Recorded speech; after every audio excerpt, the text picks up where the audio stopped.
இன்று திருச்சியில் தமிழகத்தில் இருக்கின்ற மிக முக்கியமான விவசாய சங்க தலைவர்கள் ஒரு 70 சங்கங்களை சேர்ந்த விவசாய சங்க தலைவர்கள் இன்று கூடி ஒரு 2026 தேர்தலில் விவசாயிகள் என்ன செய்வது, யாருக்கு நாம் வாக்களிப்பது என்பதை பற்றி ஒரு கலந்த ஆலோசனை கூட்டம் நடைபெற்றது. அதிலே மிக முக்கியமாக அதிமுக உடைய அணியான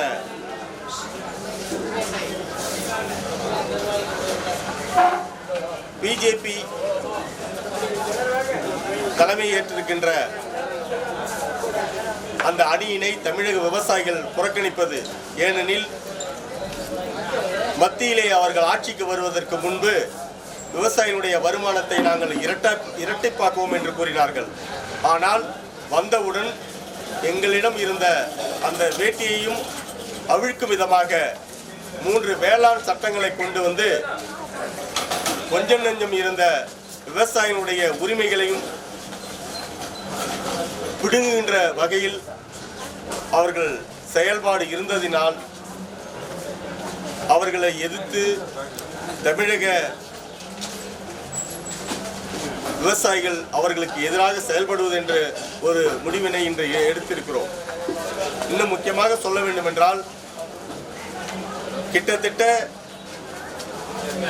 தமிழ்நாட்டில் ஒரு ரூபாய் வரி கொடுத்தால் நமக்கு வெறும் 26 பைசா மட்டும்தான் வழங்குகிறார்கள். அதுவே பல்வேறு கடிதம் முதல்வர் எழுதி அதற்கு பிறகுதான் கிடைக்கிறது. அதே நீங்க மத்திய பிரதேசம், உத்தரப்பிரதேசம் போன்ற மாநிலங்களில் பார்த்தீங்கன்னால் அவர்களுக்கு கிட்டத்தட்ட 2 ரூபாய்க்கு அவர்களுக்கு 6 ரூபாய் அளிக்கப்படுகிறது. இது எந்த விதத்தில் நியாயம்? அதே போன்றுதான் ஒட்டுமொத்த இந்திய விவசாயிகளை கார்ப்பரேட் அடிமைகளாக ஆக்க வேண்டும் என்ற ஒரு நோக்கில் செயல்படுகின்ற இந்த பிஜேபி அரசினை தமிழகத்திலிருந்து விரட்ட வேண்டும். அதற்காக தமிழக விவசாயிகள் நாங்கள் இந்த நேரத்தில் ஒன்று சேர்ந்து விரட்டுவதற்கு ஒரு முக்கிய முடிவு எடுத்திருக்கிறோம். இன்னும் சொல்ல வேண்டும் என்றால்,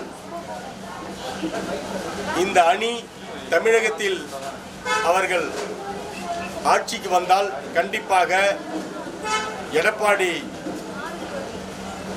அவர்களுடைய ஒரு அடிமையாக ஆக்குவார். ஏனென்றால் எடப்பாடி ஒரு அது என்ன சொல்றது, நீங்க என்ன சொல்லணும்னாக்கா அவர் ஒரு நிலையில்லாத மனிதர் என்று கூட சொல்லலாம். ஏன்னா இன்னைக்கு ஒன்று பேசுவார், நாளைக்கு ஒன்று பேசுவார். இன்னும் அவர் என்ன மாதிரியான ஆள் என்பதை நாம் புரிந்து கொள்வதற்கு யாரை கவர்ந்து ஆட்சிக்கு வந்தாரோ அவரையே ஓட விரட்டி அந்த கட்சியை விட்டே நீக்கியவர். அதுபோன்று இருப்பவரை நம்பி தமிழக விவசாயிகள் நம்புவதாக இல்லை. ஏனென்றால் இதே 3 வேளாண் சட்டங்கள் வந்த பொழுது தமிழகத்தில் அதனால் தமிழக விவசாயிகளுக்கு எந்த பாதிப்பும் இல்லை என்று சொன்னவர் தான் இவர்.